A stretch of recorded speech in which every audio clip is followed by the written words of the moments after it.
وعلیکم السلام ورحمۃ اللہ وبرکاتہ۔ آپ نے سوال کیا دو خطبوں کے دوران بیٹھنے کی کیا شرعی حیثیت ہے، اور اگر ہو سکے تو حوالہ بھی ارشاد فرما دیں۔ دیکھیں، یہ ہمارے ہاں بھی کوئی فرض واجب نہیں ہے بلکہ سنت کریمہ ہے۔ جہاں تک جمعہ کے دو خطبوں کے دوران بیٹھنے کا تعلق ہے تو صحیح بخاری میں روایت ہے کتاب الجمعہ میں، باب کا نام ہی یہ ہے جمعہ کے دن دو خطبوں کے دوران بیٹھنا۔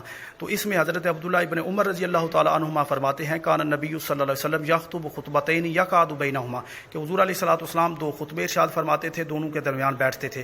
جہاں تک عید کے دو خطبوں کا تعلق ہے، ابن ماجہ کی روایت ہے، حضرت جابر رضی اللہ تعالیٰ عنہ راوی ہیں، اور اس میں بھی باب کا نام یہ ہے عید کا خطبہ اور اس کے احکام۔